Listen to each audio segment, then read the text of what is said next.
Once around the park, James, and don't spare the horses.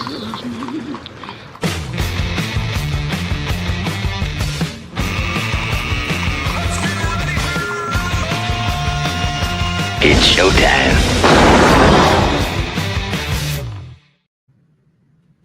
Indeed it is. It is showtime. Welcome in. And it is time for the Rumble. We're ready to rumble. And it's a WWE event. As we're recording this, and we'll touch on it, Zelenskyy and Trump and Vance just went hammer and tong at each other in front of the cameras in the Oval Office. And it was an extraordinary bit. And I know the guys at the table here haven't seen it entirely. You'll want to go back and watch it. But John Tory is here, former mayor of Toronto. Tim Hudak, a partner at Council Public Affairs, and our friend Keith Leslie from CHTV. And John, you and I were talking about that extraordinary exchange as you know we were coming on here, and all I could think of was as Trump and Vance are telling Volodymyr Zelenskyy that you're not thankful enough. Perhaps the free trade negotiators on this side of the border should be prepared for that kind of welcome. Oh my goodness. You know, this kind of thing, as we were also discussing before we started, you'd think it was made up. I mean, you'd think it was kind of part of some reality TV show, because if you think back to all the presidents, including some who've been scoundrels and not nice people and all the rest, they didn't act this way, like, and certainly not in front of cameras. I mean, you know, it's just, the whole thing is just beyond comprehension. It really is. It's sad. Well, and Tim, you were down there for the initial meetings. I guess it's a couple of weeks ago. It feels longer than that now, when the premiers were down in Washington to get their ear.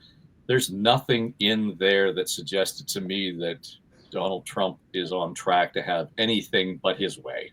I mean, clearly, if he's willing to talk about the Russia-Ukraine situation, the tariffs and his approach to them aren't going to be any less problematic in terms of breaking through and, you know, having any kind of mature, shall I say, conversation over it.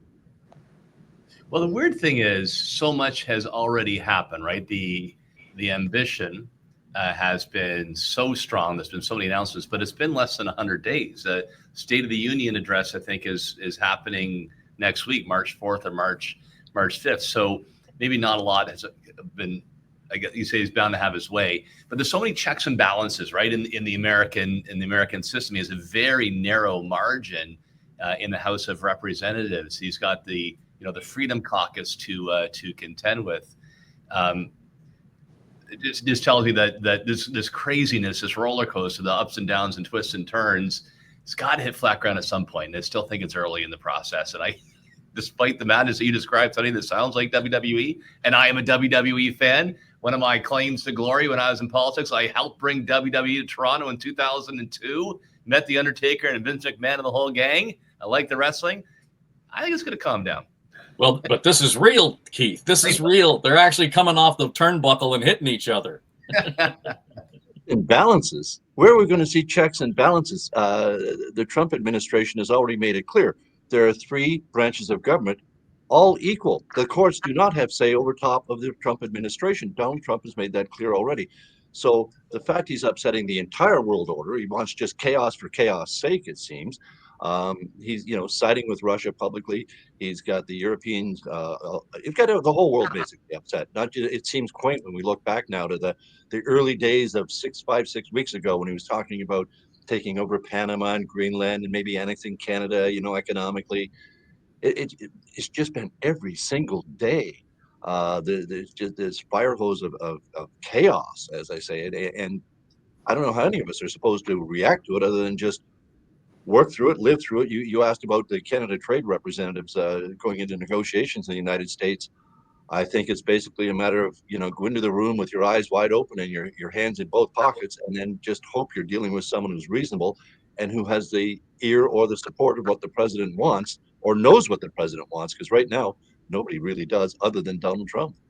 But even on that, John, I guess the story was today they were talking about, the changes at the border. And the Canadians were flashing up statistics and the number of the amount of drugs that were seized and so on in whatever period of time. And, we're hoping that will satisfy the president. Well, no, it's not. It's just not. And there doesn't seem to be a a plausible target there. But- So even if they were talking to some representative in Washington, it has to get through the Trump filter, and there's no way of knowing how it could possibly. But that's why this was contrived from the beginning, because when you looked at the numbers, way back before today, at how much fentanyl actually came from Canada as a percentage overall, or just in terms of its raw quantity, it was next to nothing. So this was a contrived reason to have the tariff discussion. And I think you're right. So, okay, in response to that, we do what is sensible, which is to impose some additional measures and start dramatically increasing seizures of fentanyl and arrests for fentanyl, all the things you'd expect, and appoint a czar and all this sort of thing. And then he says, no, it's still a serious problem. It was never a serious problem. I mean, 1 ounce of fentanyl is serious, but you know what I'm saying? Relative to what's coming from other places, it was never a serious problem to begin with. It was a contrived excuse for the tariffs. And no matter what we do, it doesn't matter. So that's just what you're dealing with here. I heard an American commentator speak at a lunch here in Toronto, very respected commentator. He just said, look, to the extent you think, and this was before the election, there are any rules whatsoever that apply to this man, that he plays by any rules, there are any established customs that he would follow in regard to anything, forget it. There aren't. He just does what he thinks on a given day, and it doesn't matter what that is. He just does it. And that's what we're dealing with here. When he was told this week that only 1% of the fentanyl entering the U.S. comes from Canada, he turned it back around and said, Canadians are only capturing 1% of the fentanyl that's coming into the United States. How do you counter that argument? You really can't. He's just going to use his own facts in his own way. And no, it's not even 1%. It's a minuscule amount coming in from here. But as you said, Mr. Tory, it's just an excuse to bring in the tariff calc. And clearly he wants tariffs on the whole world. So this was just an excuse, but he's sticking to it. I mean, it's never going to be enough. Dave, you asked, what about the final? It's never going to be enough for him. He's always going to want something more, regardless of what we agree to, or hopefully we don't capitulate, but we agree to and negotiate with him. He's still always going to want more. Well, I guess yesterday we talked about James Carville's patient strategy, Tim. This today example of the behavior in the Oval Office is a really good example of where Carville's right. We need this strategic patience, in as hard as it is, we need it right now. Yeah, I think I'll reflect on what I heard when I was in Washington, and a big part of that from conservatives, Republicans, was we're not sure what the president is after. Right, he's taking this hard line, he's pushing people, he's using sort of the Trump approach of great hyperbole to see what shakes out. But it's not obvious actually what he wants at the end of the day. And as John Tory has discussed, the fentanyl thing is a phony issue. Behind that, what does he actually want? And if that's not clear, even known to the president, how the heck do you negotiate? All of that having been said, I do believe what Premier Ford has done, when the Liberals finish their race, if there's time before an election campaign, what they will try to do at a federal government, and working with state governors, I still think, Dave, that pays off. I think piece by piece, you build allies, you have Americans and talking to Americans. So despite the chaos at the top, I think underneath that surface, progress is being made. Well, you said to me, Tim, that when you came back to all of us, I think on this, maybe it was on this program, that, when you talk to people down in Washington, they're not only mystified, but a lot of them don't even agree. And somebody close to the circle of people that were down there with the premier have said that a lot of them actually go beyond not understanding him, but completely disagree with him and think it's an unjustified and unnecessary and unwise strategy. So that's got to give at some point in time. Well, yes, at some point in time, but I guess the issue is we're running up against real dates on the calendar, Keith. I mean, the 4th of March and April 2nd, and right. So, what the hell is all of this going to look like, and how do you possibly not even counter it? I don't know. You have to react. Chaos, I mean, go ahead. You have to wait and see what he actually does. I think every time we're going to have to wait and see what Trump actually does. Does he do what he said he was going to do on that date? Ironically, the Ontario legislature was supposed to resume on Monday. It's not going to be coming back on Monday, and the re-elected Ford government is not given a date for it to come back. But they do need to come back soon. I think they ran the whole election on countering the Trump tariffs. So let's see your plan. I mean, I assume they're working on it right now, and we need to see, a throne speech and a budget, probably both within March. We've only got 4 weeks for this to actually happen.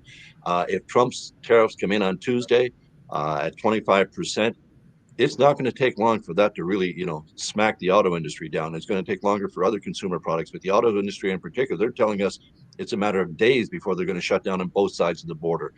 I don't know how long that can last, but this is the kind of thing that we have to be prepared for. And we need to see our newly elected government ready in the legislature, working with the opposition parties on, a Team Ontario approach to deal with this. And, he's got a $40 billion plan to help Ontario copes with these tariffs. Is it going to be, COVID type payments to workers, support for businesses beyond tax breaks? I mean, there's all sorts of plans. We need to see what the government's going to do here. So I think the Trump chaos, while it worked for the Ford government during the election campaign and handily got them reelected, they're going to have to deal with the reality of it now, and perhaps as soon as Tuesday. Well, Tim, doesn't it make it all the more difficult to decide the details of how that money is allocated when we're living with this increased level of chaos? We're not quite sure what the damage is going to be. We know there's damage coming. We just don't know how bad it's going to be or where. For sure. And if tariffs are stacked, if they're across the board. So I think what you do is you prepare for the worst. They did insert into their platform significant sums, as Keith outlined. Goals around eliminating Ontario's barriers that keep other provincial trade from coming to Ontario and vice versa, and using that to open up markets within Canada. So there is a plan there. And, a good part of Premier Ford's team were focused on delivering another majority mandate. And congratulations that they ran a strategically brilliant campaign. It was well coordinated through all of the ridings and had a strong result. Part of the team is back there working with the civil service to prepare. I suspect you'll see 3 points. Number one, I don't think you back down to the bully, because he will just demand more. I expect we will see tariffs. I think we will retaliate. And then when there's some pain, tough as that is to go through on both sides of the border, then I think it starts penetrating the American consciousness more and developing some momentum to take a step back and look for probably the kind of compromise that Premier Ford put on the table with his, fortress Can-Am approach of growing both economies and lowering costs across the border. And Dave, Tim makes a really good point. I mean, I watched with interest when things started slowly to come apart, and they haven't really come apart completely yet on the Doge stuff, where you had Republicans going to town hall meetings and getting beaten up because some of their relatives at the town hall, the people at the town hall, were losing their jobs. And if you think about this tariff thing, we're consumed by it here because we're Canada and we're the kind of smaller, country, I guess, in the whole thing, and Trump's initiating it. I suspect most American people are blissfully unaware that this whole thing's going on. And until, as Tim says, some pain is felt on their side of the border where an auto plant does shut down in Michigan or somewhere, I think, you won't see any bending on their part because nobody's doing any pressuring. Like nobody's, or some people are, some of these governors and so on, but it's not happened with the general public yet because they're not even aware of it. Yeah, and I guess go back to that strategic patience level, and we're going to just have to be ready for it. And more than ever, probably take to heart Stephen Harper's comments last week, Keith. Just, we better be ready for this, because the only way we're going to win is be prepared to actually put some skin in the game, literally. Oh, it's going to be painful. We're going to have to fight back painfully and as tough as we can. But I think it's what we've seen from Trump and the whole 51st state talk is that it has united Canadians in a way to, I know it's small at this point, but the shopping Canadian every way you can. I mean, when I was in Sobeys yesterday, the announcements just kept coming over. We'll mark all our Canadian products for us. Let's support our Canadian producers. Let's get it.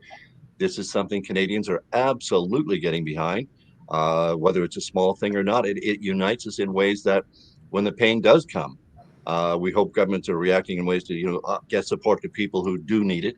But it's going to be expensive. It's going to be very expensive for governments. I mean, the Ontario government's already running a deficit, and they said they won't be able to balance it if these tariffs come in. They've added $116 billion to the debt, the Tories, in the last 7 years. Well, if we get these tariffs in, we're going to have to spend $40 billion keeping.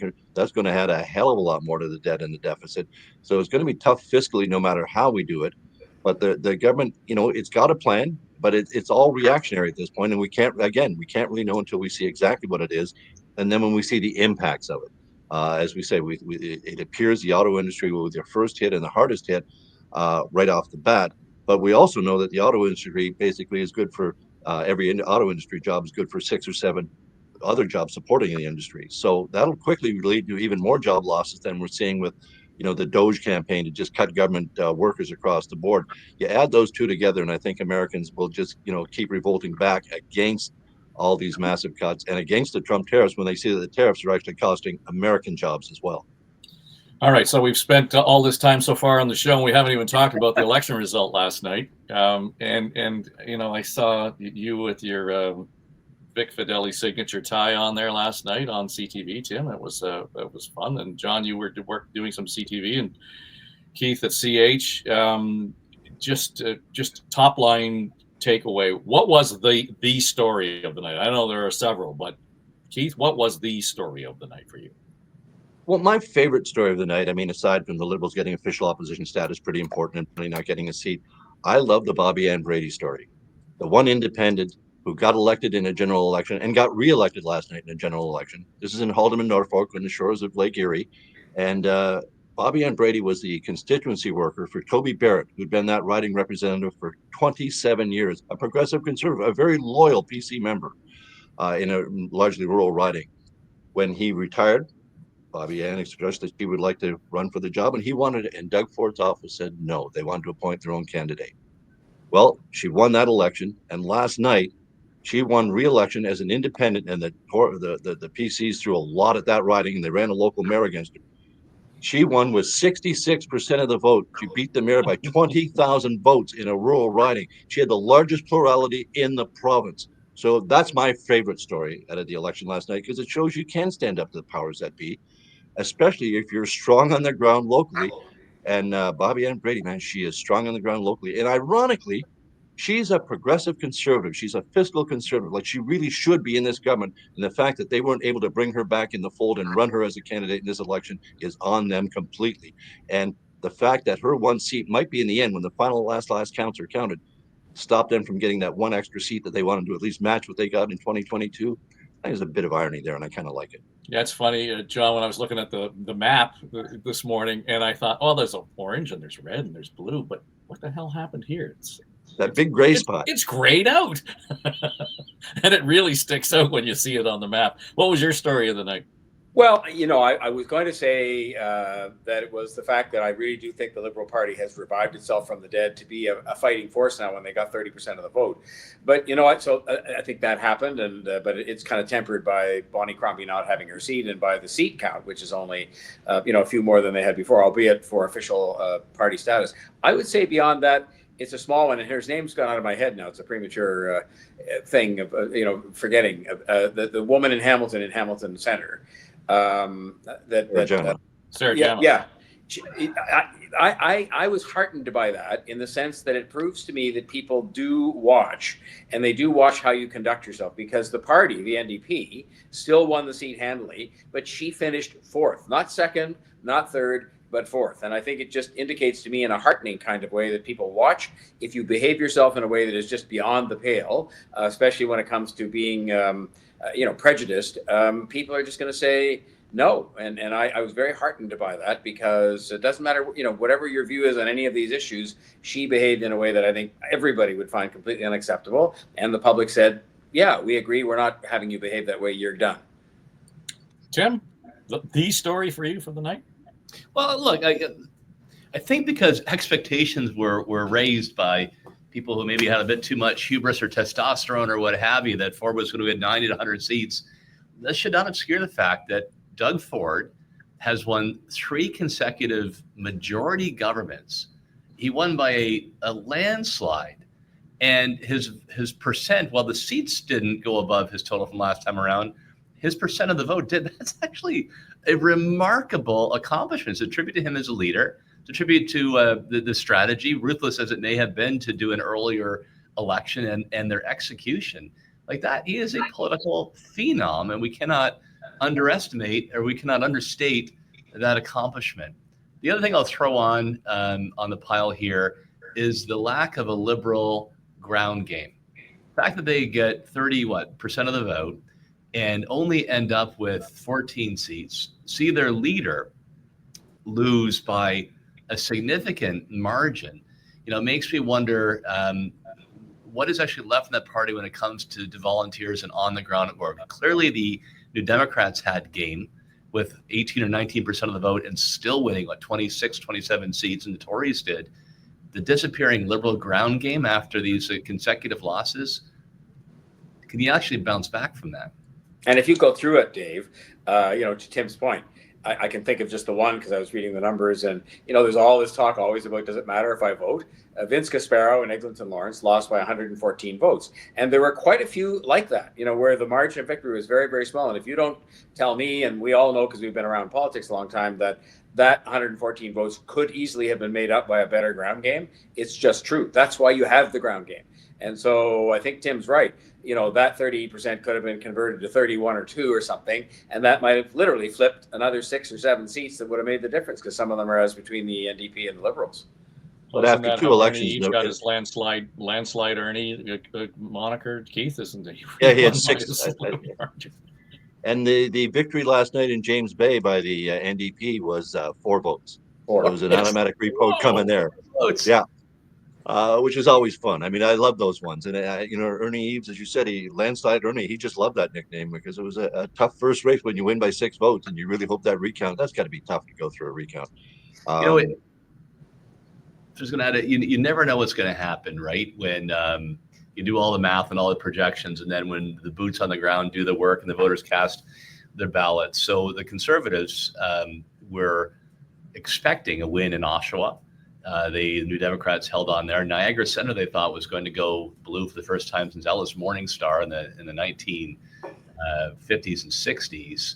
And they thought they had a shot at Windsor as well. But the surprise is they won Hamilton Mountain, which I would not have put in the Tory pool, and actually pulled one out in Algoma Manitoulin as well. There, of course, you had an incumbent who was kicked out of the NDP caucus, and he still ran, I think, got about 12% of the vote, allowed the Conservative to sneak through. Well, not sneak through, won in a pretty good margin. It just shows you when you throw it all in the mix and you shake it all up, sometimes you never know what the outcome is going to be. Mm-hmm. But that ground, to your point about the ground game, though, David, how good a ground game could the Liberals have when the last 2 elections they had no official party status? They were literally in the wilderness. They had no staff. Your volunteer base, your supports for election generally come from staff who have to take a leave of absence and go work on your campaigns and help you out like this. They had none of that. So they were, I saw some of the volunteers and I recognized some of them from the McGuinty years, quite frankly. Some of them have been working in Ottawa for a while. I guess some did come back to help out in the Ontario campaign, but it's tough. So for them to get, and this is the whole, efficiency of the vote thing, 1.5 million votes versus 900,000 for the NDP and get 14 seats versus 27. That's tough. It does show that the support for the Liberals is wide across Ontario, but it needs to be concentrated in some specific ridings like the NDP had clearly focused on. And when the Tories clearly were targeting Hamilton and Niagara NDP seats, the NDP clearly fought back hard in those ridings and made sure they held on to them. And I agree, the flipping of Hamilton Mountain from the NDP, where the incumbent is running federally, to the Conservative, didn't see that one coming, not at all. I'm going to say it because it's the last one, and I think, like, what the hell? This also proves to me that teachers don't like to go out in the cold. So the New Democrats had, the steelworkers and a lot of other public unions, so they had troops. The Conservatives, to their credit, to Bonnie McNaughton and Premier Ford and Pacini, had private sector unions out there, Leuna carpenters and such. The teachers should have been there with the Liberals. They don't like the cold. That's and the Liberals Tim at timhudak.ca. The federal Liberals, who, let's remember, would have been distracted by the leadership contest. So it was just, the whole thing was just not set up to be in their favor last night in terms of that, the whole ground game. I also remember when Kathleen Wynne won the Liberal leadership at Maple Leaf Gardens, the teachers were outside shutting down Carlton Avenue, protesting. So they're never happy anyway, right? It doesn't matter who you are. That's why the teachers will one day form their own party so they can vote against themselves. I'll add one last observation here. Bobby Ann Brady had served under John Tory and myself. She was like a top class staff member. If I had somebody that ran a seminar right on how to be a good staff member, she was it. I've known her since 1995. I think I always thought she'd make it after Toby retired. She's been a hell of an MPP. So I'm with Keith on that.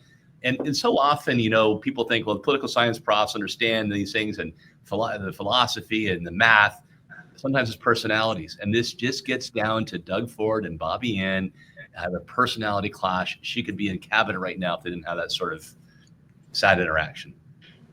Well, winners and losers, and we can go through the list, but here was my number one winner on the night. Hands down, going away. My name is Antoine Caleb. I have a YouTube channel right here, as you can all people see. Please subscribe to my YouTube channel for more content. The reason why I voted for NDP is because I'm a big fan of NDP, and I'm going live tonight, folks. So please look out for me, Antoine Caleb. Take a look at this. Bye now. There you go. But you know what? As funny as that is, he was the first guy at the door. He was motivated, and he represented, I think, what we're talking about in terms of the enthusiasm and the excitement on the ground, Tim, for the New Democrats. I was trying to get the address. I want to check this guy out and see what kind of performer he is. Yeah, that was fun to watch. Yeah, clearly, right? Clearly, Steve Paikin maybe will do a blog on this, but you know, the notion that you could have that low of an overall percentage and deliver that many seats is a credit to people who believed in the cause, showed a lot of enthusiasm and some strong organization on the ground. Otherwise, I can't figure it. And maybe there is like a multitude of that gentleman out there right across the orange ridings of the province. So maybe the Liberals, John, need to be out there recruiting YouTubers or whatever. There needs to be that level of engagement. But you know, it's so interesting when you say that, because if you look at the results from last night, you know, and many elections, there'll be ridings like that where they're super competitive and they win and they produce the votes, and then ridings very close by where they got, you know, 842 votes and were a distant third.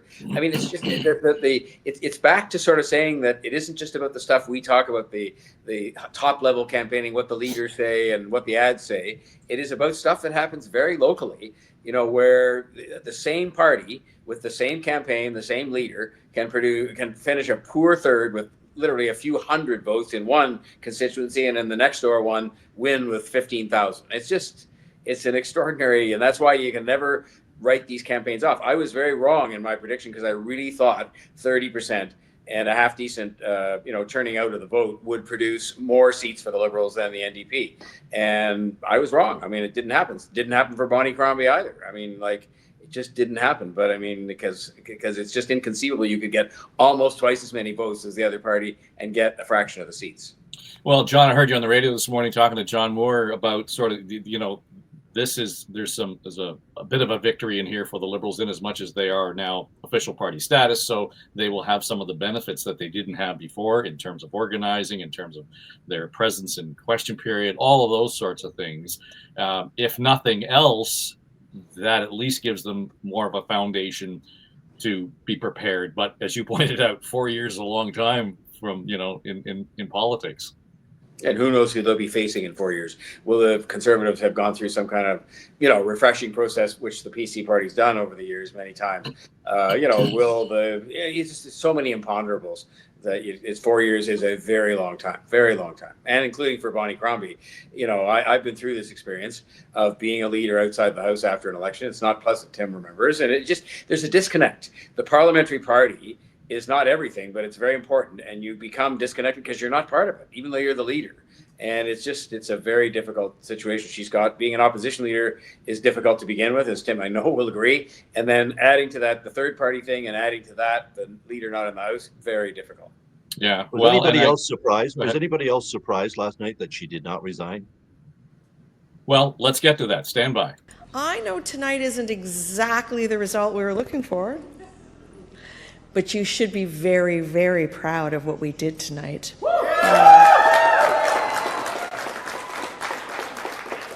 People counted us out. They said the Ontario Liberal Party was dead. Tonight, you proved them wrong. The Ontario Liberal Party is back to official party status, and that's a big milestone. But it gets better. We increased our share of the vote substantially to 30%. Look, voters have given Doug Ford another mandate tonight. Smaller, but nonetheless. But many, many of you are asking for a strong voice to hold him accountable as Premier. And you can count on me, okay? Doug, you promised a lot of things during this campaign, and one of them was to get people more family doctors. And I'm going to hold you to it. The Ontario Liberal Party is going to hold you to it, right? Ontario, I'm here. I am with you. And I commit to you today that I will stay on.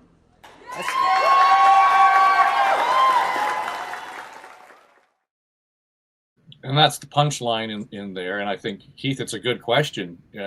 John Tory, yesterday, he's talking about speeches you had to have a pocket election night just to make sure that what didn't have in his pocket was the lipstick on a pig speech. And that's what that was last night. I mean, trying to make the best of a bad situation.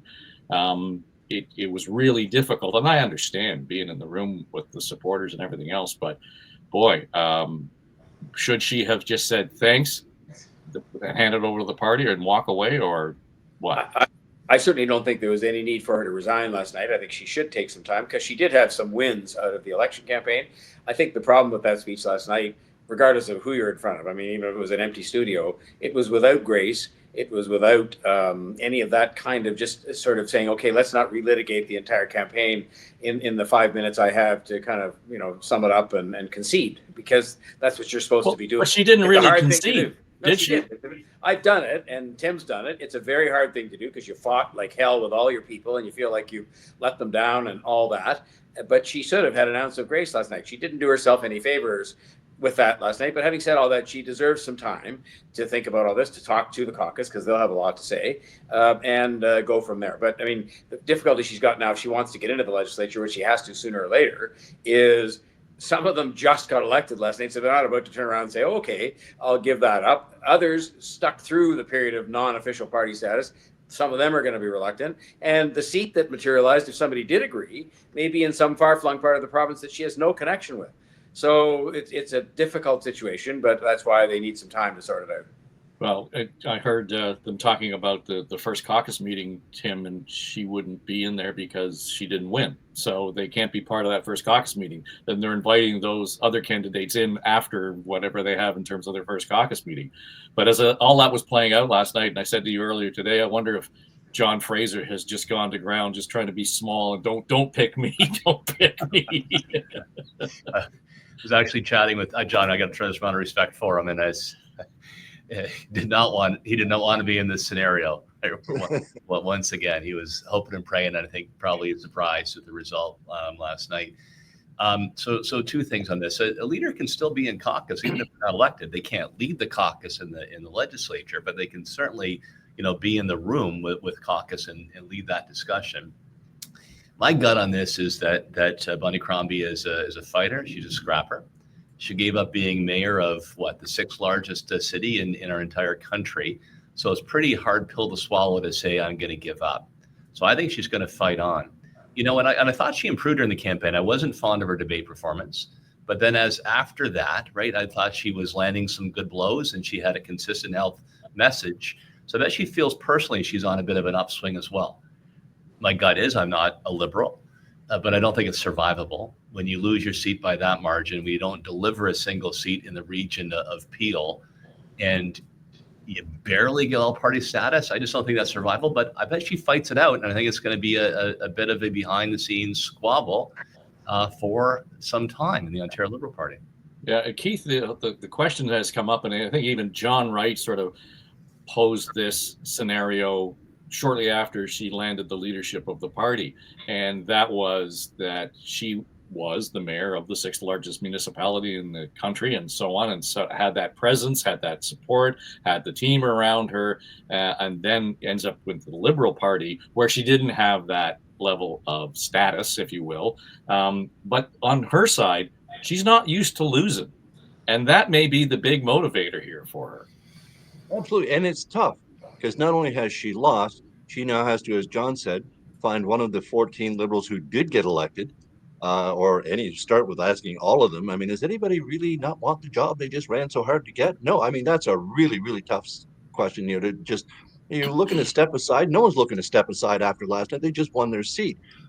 The question I have is, does she get a choice in this? because there will be an automatic leadership review by the Liberal Party.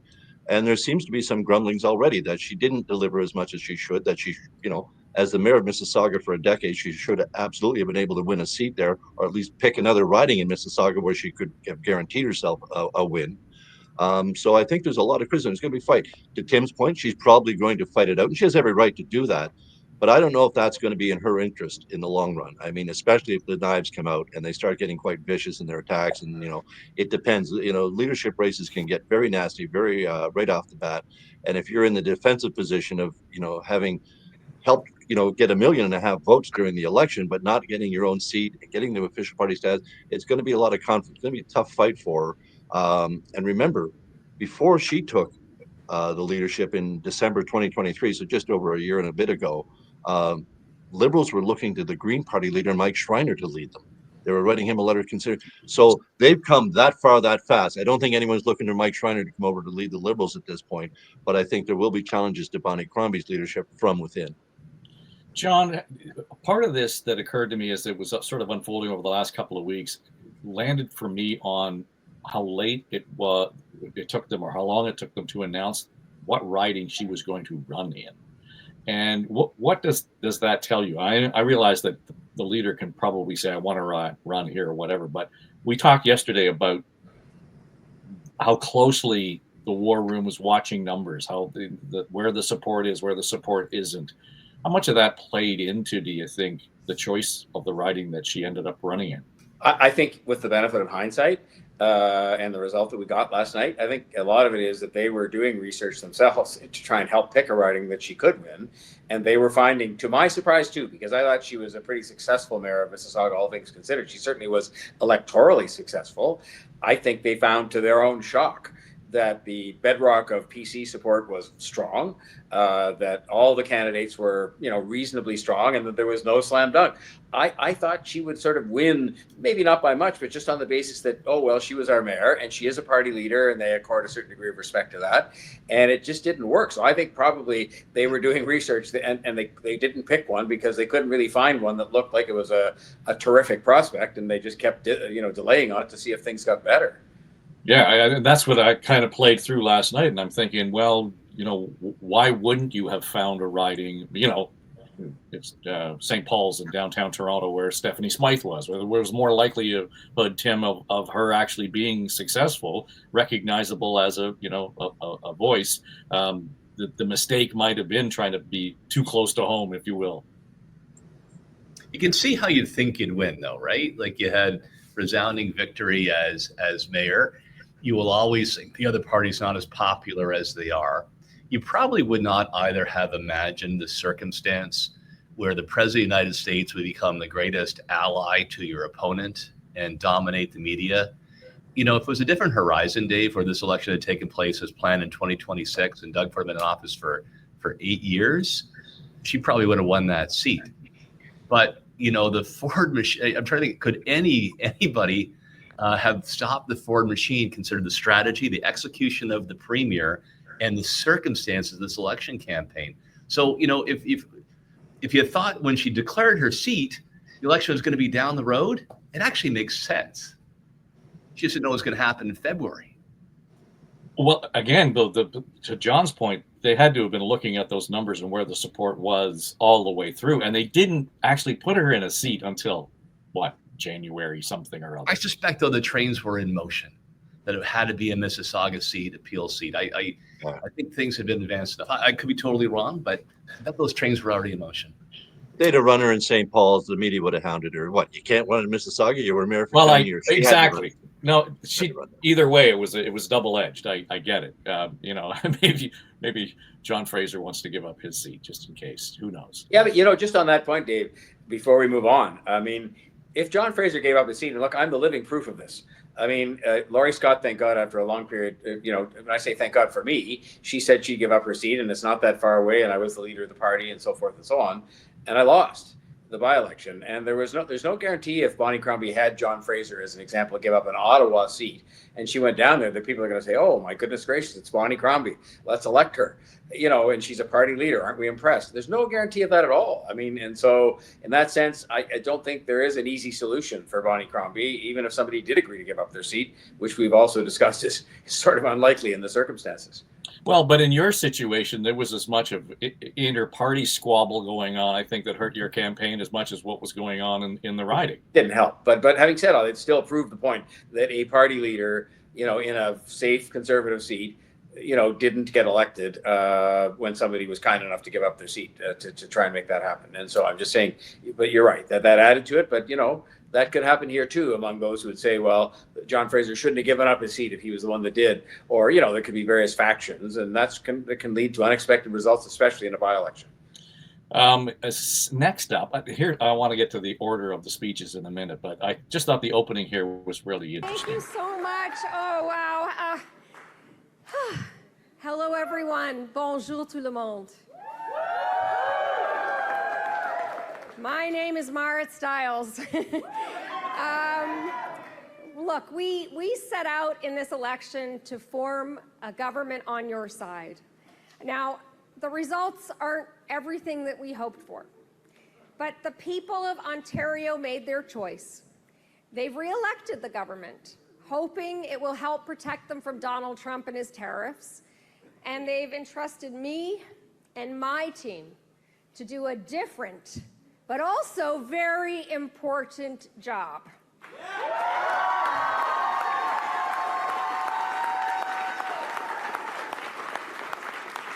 Folks, we've been tasked again to serve the people of Ontario as their official opposition.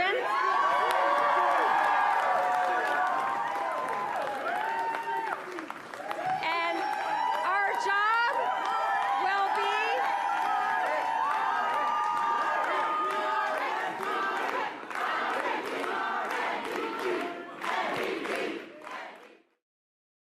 And at one point, Keith, she turned to and said, the pollsters got it wrong. And I think John Wright explained this morning it was probably the seat modeling, but we take your point that they didn't slide as much as possible. But what I found interesting is that from the outset, we said that the important part of this campaign for Marit Stiles was to introduce herself to the electorate. And she started by saying, I'm Marit Stiles in her speech. That was a very charming speech. She's very personable, and I thought she did a strong campaign as well. She was exactly what Bonnie Crombie wasn't in that speech. She was just so, hi, bonjour tout le monde, I'm Marit Stiles. It was just the perfect approach to this because, again, she was introducing herself to the people of Ontario. And she's going to be, even though she was the official opposition leader, people really don't often know who that is or what that is. So it's important for her to have done that the way she did and to present it as the major victory it was for the NDP. Sure, they're down 4 seats, I think. So what? They got 900,000 votes. They used them very, very efficiently to get, nearly twice the number of seats that the Liberals did. They're firmly in the opposition as official opposition status. So I think they're poised to, at least get on as far as they were. And then maybe now they can get stronger on focusing their attacks on Doug Ford, on the PC government, especially when you're now, with the Liberals having official party status, you're now going to have equal numbers of questionings coming from both the NDP and the Liberals. So it's going to be a lot more. The Ford government, when the Liberals run an official party, the Ford government was able to ask itself a whole bunch of questions. Backbenchers would stand up with cards and read questions to ministers or to junior ministers, just chewing up question period time. That'll get eaten up now because the Liberals will have as many questions as the NDP. That'll make a big difference, and it'll help hold the government to account. So a lot's going forward here right now. But I think what we first need to see is a legislature coming back and then see what the opposition parties, particularly Marit Stiles, what can she do here that she didn't get done last time to really, boost the NDP beyond, because they slid down to like 18% in the polls. They need to get back up higher.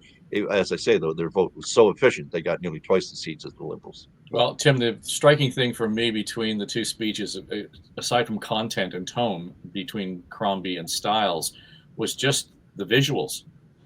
If you're watching this on YouTube, you see Marit Stiles with a team behind her who are enthusiastic, who are energetic. The room's lit up. There was nobody behind Bonnie Crombie on the stage there. And I know it's, again, visually. It's on the radio. It doesn't make any difference, but the visuals here speak volumes in terms of how this campaign rolled out. Great point. And symbolic too, right? If you're a leader who's about to could be stabbed in the back by her own party, you don't want anybody behind her. maybe that explains it. So yeah, look, Mara Stiles she's very likable. She's got an energetic and sincere communication style, and as all you've done, she's like that in person too. Just very, very genuine. And you contrast that to the absolutely, graceless speech from Bonnie Crombie, which I think hurts her even more. Imagine you'll get to the Premier's speech, I thought, which was graceful, energizing, also, and unifying. So I think the NDP just I'll disagree with Keith. I don't think they actually ran that strong of a campaign. They seem to be diffuse. And in an environment where there's so much noise, if you're across many different issues, it's hard to actually get it across to your message across the voters. They had the 407 gimmickry. They spent a few days on their own plan for tariffs, affordability, and a bit of healthcare. So I thought they were kind of all over the board, which hurt them. Bottom line, the New Democrats, I think, have to try to analyze why they just can't get over the hump. And maybe that's not possible aside from the Bob Rae circumstances. But if their colleagues have done it very successfully in Manitoba by being more of a center-left party, British Columbia NDP is certainly that way today, and in times in Saskatchewan. So if I were her, I'd figure out, because there's going to be the 10-year itch, right? The 10-year itch that cost Trudeau his job, cost Harper his job, Mulroney retired, and Chrétien was retired. It's going to hit the Doug Ford government. So how do you actually get ready to catapult and win the election campaign, just like your colleagues have done in Western Canada? John, one of the things that I noted in her speech, she made a huge point in closing to really focus on labor, how labor came out and helped her. Now, clearly it was public service union, but, at some point she's got to get that ground back, if she's going to make any gain. Yeah, and Doug Ford poses a real threat there. It's not a partisan thing, and it's not private public sector. It's drawn on those lines initially, but I think what it is that a lot of people who will call unionized working people relate to Doug Ford and his authenticity and the things he talks about. I mean, if you think of the stuff he's done, taking away the drivers, the way they call it, the car stickers, and reducing gas prices, and there's a long list. And at the end of the day, that relates to a lot of people, many of whom are unionized, working people. And so I think that Marit Stiles is right to reach out and give credit to some of the unions that helped her, but also to be very mindful over time of the fact that Doug Ford is nibbling away at her lunch, election after election. Tim rightfully mentioned Monty McNaughton and some of the people that have helped Premier Ford do that, but they've been a government that has not been against the interests, and on many things. Not all things, but on many things of unionized workers. There'd be a lot of union people who disagree with that, but it's their members who vote.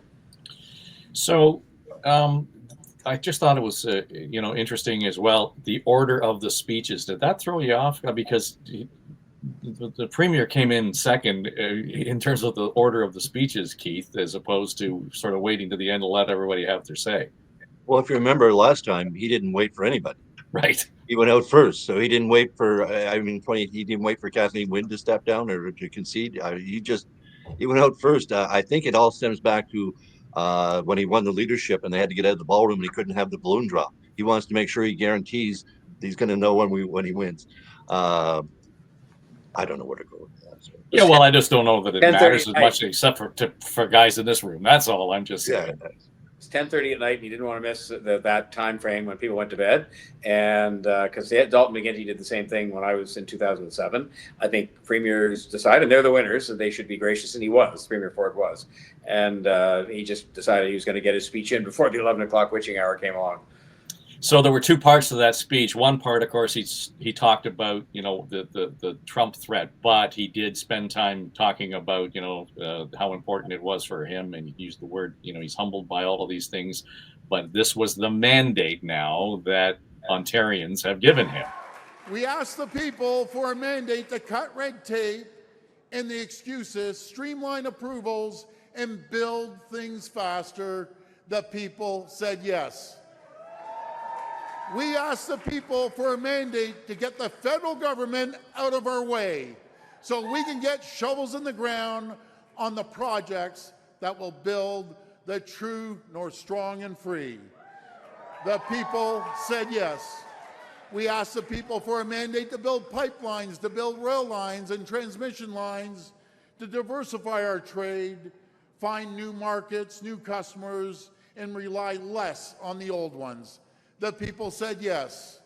We asked the people for a mandate to clean up our streets, crack down on crime, end encampments, and protect schools and daycares from drug injection sites. The people said yes.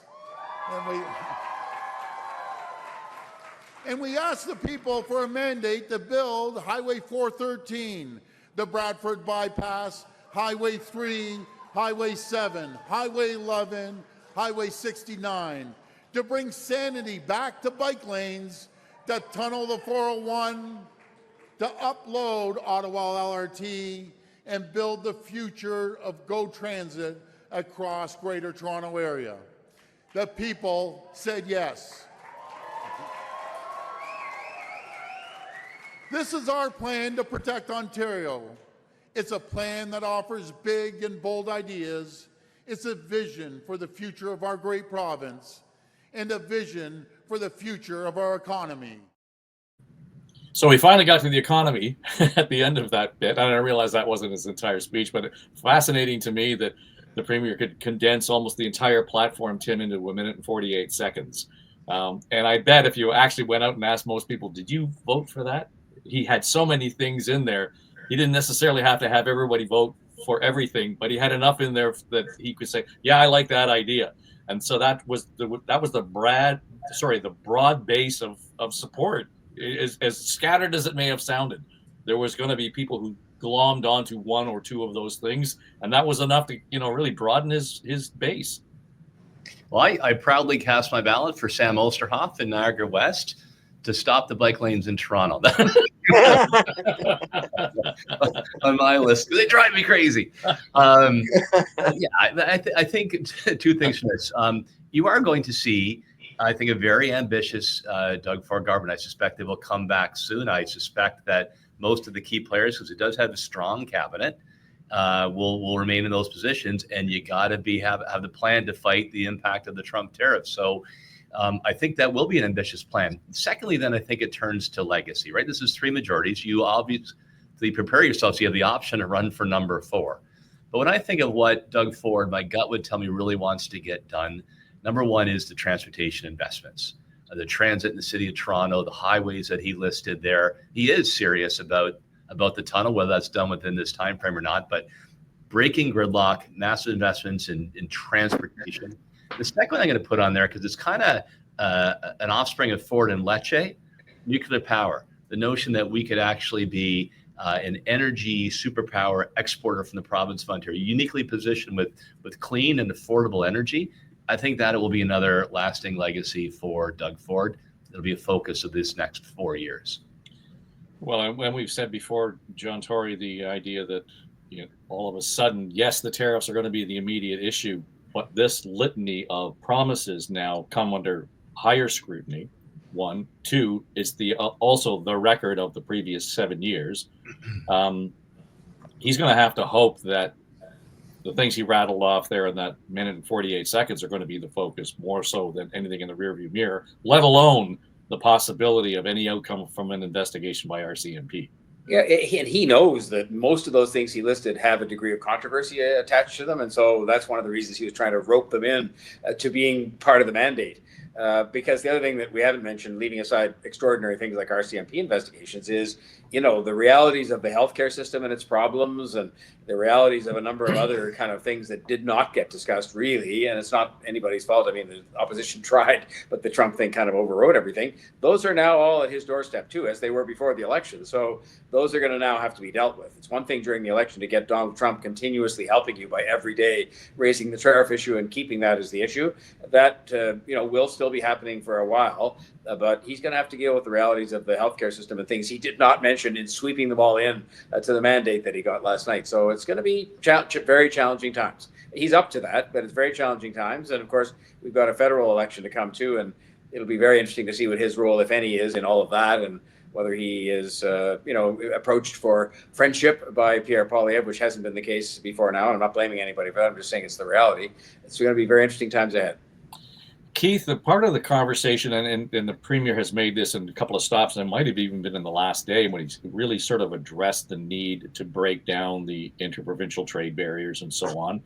Premier Houston, who was here campaigning with Ford last week, has either he has done so already or introduced the legislation in Nova Scotia to do that, hasn't he? Oh yeah, absolutely. They want to sell you some Moosehead. I mean, it shouldn't be that difficult to sell beer from one province to another.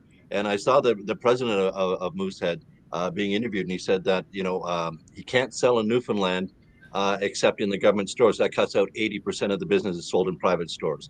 In Quebec, every shipment of beer has to be, and he used air quotes, inspected, which means they open the truck door. Okay, that's a truckload of beer. And of course, there's a fee for this inspection, all these kinds of things. So I think it's important. Houston and Ford, I didn't see this coming up as an alliance, but they clearly like each other. They went to Washington together. And yeah, Houston's moving quickly on this.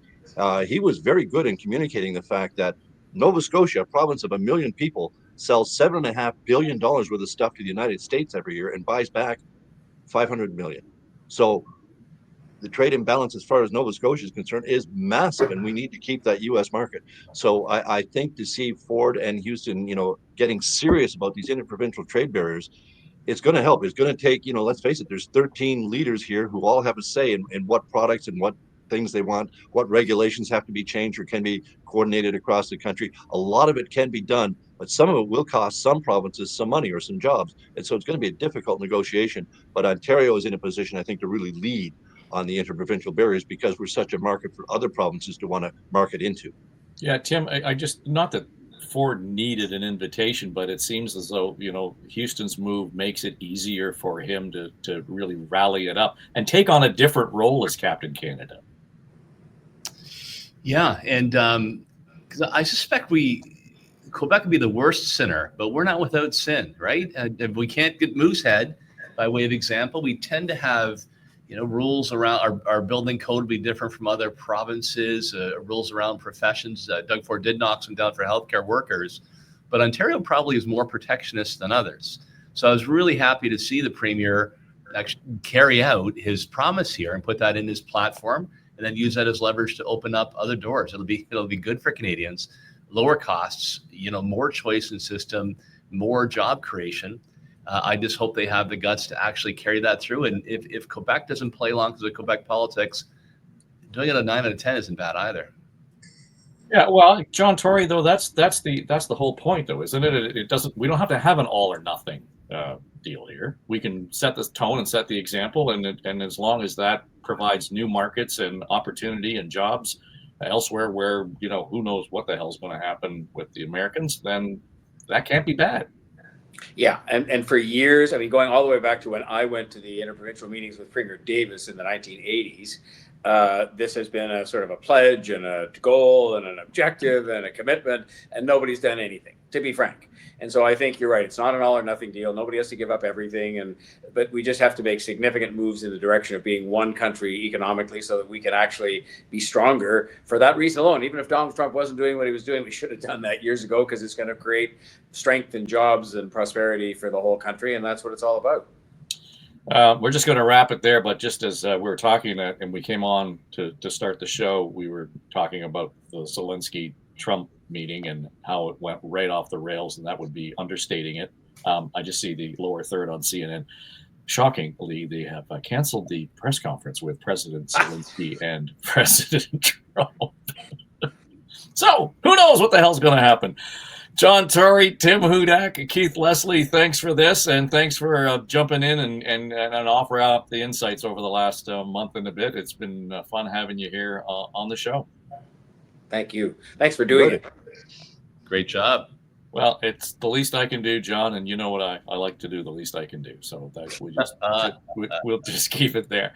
All right, that'll do it. That is On the Ledge, your Ontario Politics podcast, and we are going to take a break next week, maybe two, depending on how things play out. But as soon as we get activity and movement at the legislature, we'll jump back in, and away we go on our regular cadence, which is weekly. Right now, this wraps up the daily edition of On the Ledge, your Ontario Politics podcast. And again, a reminder, if you've got thoughts or comments or questions about the show, you can go to my website, davetrafford.com, hit the talkback message button on the On the Ledge page, and tell us what you think, and we're happy to include it in upcoming series. And by the way, for those of you who are continuing to subscribe to the YouTube channel, thanks for doing so. We proved it last night. The first guy in the door for the Merit Styles party was the YouTuber. So he took full advantage. Subscribe to the channel, and we'd be happy to have you in the tent here on YouTube. Otherwise, if you're listening to it on Apple, Spotify, iHeart, etc., thanks for doing that. We understand, and we know, we can tell by the numbers, new audience there. So we're glad to have you in the tent along with us. All right. Enjoy your weekend. This is On the Ledge, your Ontario Politics podcast. I'm Dave Trafford. I have a YouTube channel right here, as you can all people see. Please subscribe to my YouTube channel for more content. Look at this. Bye now.